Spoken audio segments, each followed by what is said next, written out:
Hey guys, welcome back to the channel where this time we're going to be doing a character review and discussion of Grand Moff Tarkin, one of the OG bad guys from A New Hope.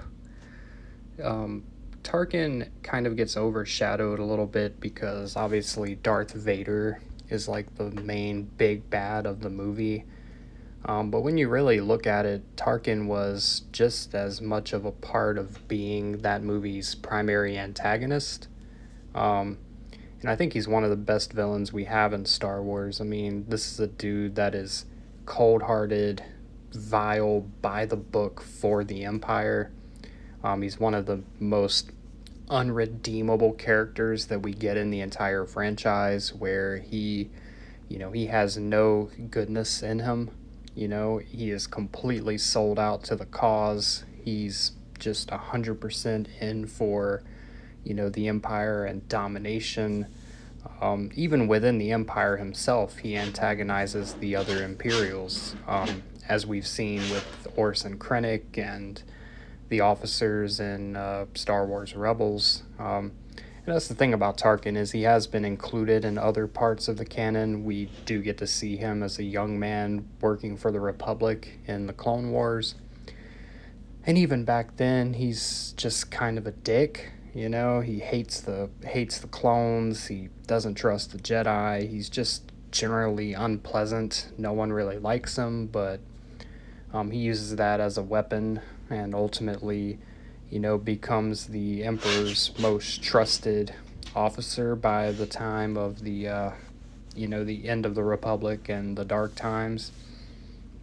He's instrumental in the formation of the Empire as this, altruistic power.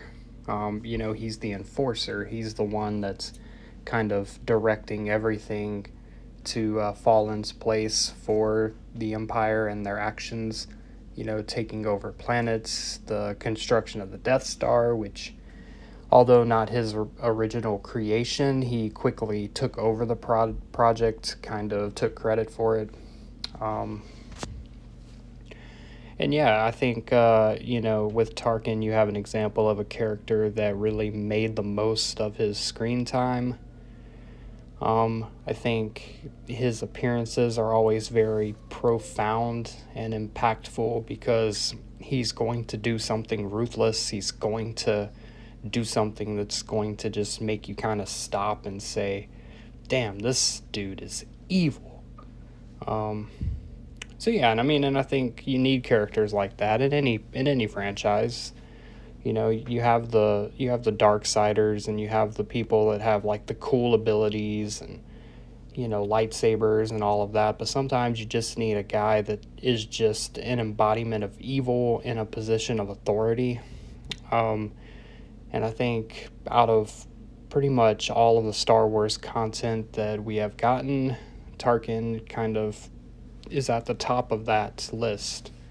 There have been other Imperial officers, and there have been other characters that were not necessarily Sith or Force users, but that were bad guys. But Tarkin is the one that comes to mind as being the most iconic. I mean, you can put him right up there with Darth Vader and the Emperor as some of the more prominent figures from the Dark Times.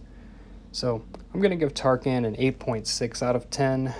A little on the high side, but I think his impact during his screen time, the fact that we don't necessarily need to get more of him in canon, although it would be cool.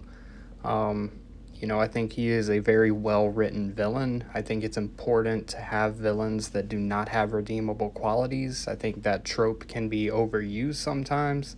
So, with that being said, Tarkin's going to get an 8.6 out of 10.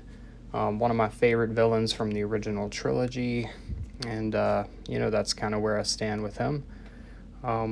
Yeah, that's all we got for you this time. Appreciate you watching. Subscribe to the channel. We got great Star Wars content coming up. And as always, may the Force be with you. Now let's blow up the like button and go home.